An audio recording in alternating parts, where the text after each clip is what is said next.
Right, so we're now going to have a look at the wet on dry. Okay, so with this one, because you've already got a dry background, the colours are not really going to blend in very much together, and they're going to sort of stand out on top. So I'm going to start with this orangey browny reddy colour, and I want it to be quite watery, so just off screen I'm just dipping my brush in some water to get quite a watery version of that colour to start off with.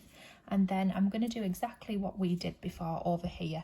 We're going to try and create some of this little bumblebee texture down here. Okay, so with my watery version of that colour, I'm just going to make some of those little orangey tones that I see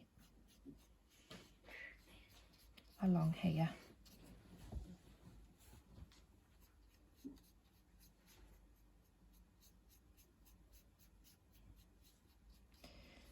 And then once I've done those there, I'm going to work in the same order. I'm going to go in with my black next.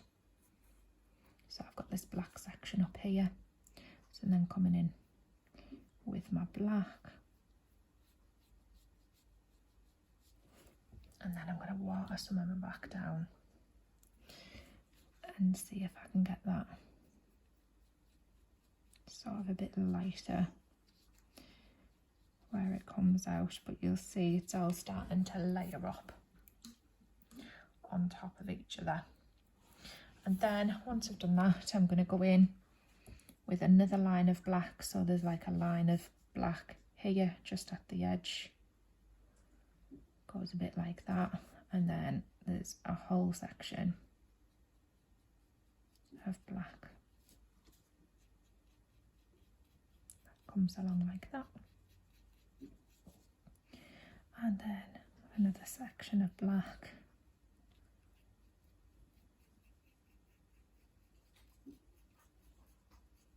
Just painting it all in little lines.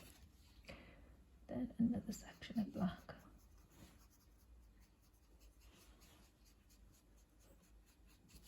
And every time I paint sort of gets a bit too light, I'm going back in, picking up more paint, little bits of water where I need it.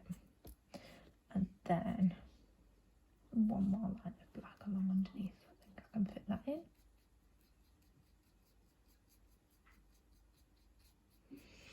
And then once I've done that, it's just a chance for me to go back in and add some of the rest of those orangey tones.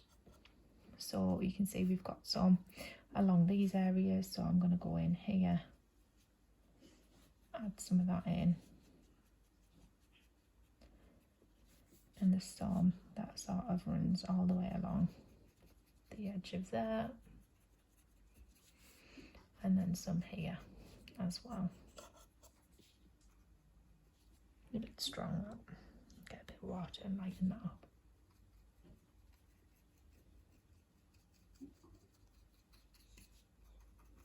Okay, and once I've done, quite happy with that.